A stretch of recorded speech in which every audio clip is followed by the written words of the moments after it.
නිකම් බොරුවට දගලන්න එපා. මං ඔයා තරම් බලවත් නෑ තමයි. ඒ කතාව ඇත්ත. ඒත් අපේ ආච්චි අම්මා නම් ඔයාට වඩා ගොඩක් බලවත්.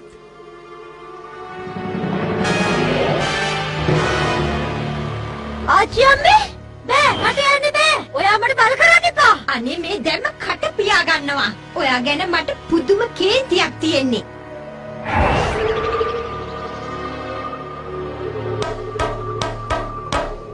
අනේ ඇත්තට අපේ යටතේ හැදිලා මේ ළමයා මහ නැහැදිච්ච විදියටයි හැදිලා තියෙන්නේ. කොහමද අච්චම්මේ? හලෝ බෙන්. මං ඔය ඇන්ටෝනියෝ අරගෙන යන්නම්. මෙයාගේ දෙමව්පියෝ මෙයාව හොයනවත් ඇති.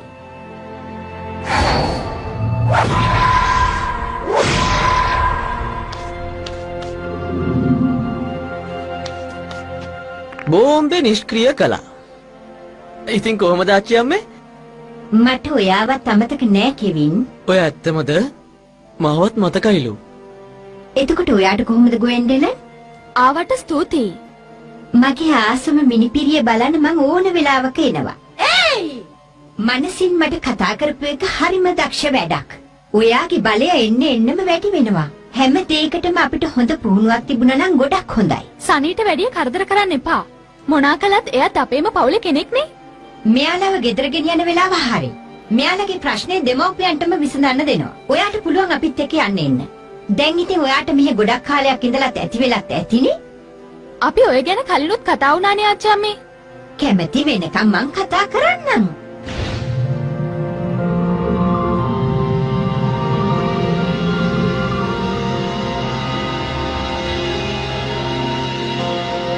ඔයාගේ පවුල නම් විකාරයක්.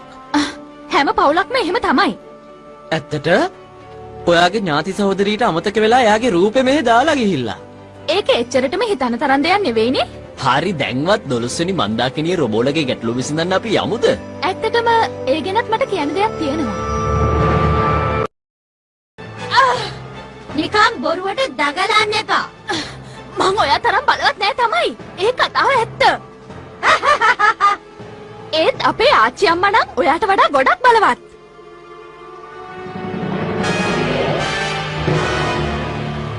ආච්චි අම්මේ බෑ මට යන්න බෑ. ඔයා මට බල කරන්න එපා. අනේ මේ දැම්ම කට පියා ගන්නවා.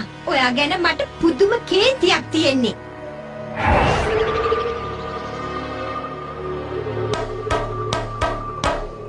අනේ ඇත්තට අපේ යටතේ හැදිලා මේ ළමයා මහ නැහැදිච්ච විදියටයි හැදිලා තියෙන්නේ. කොහමද අච්චම්මේ? හලෝ බෙන්. මං ඔය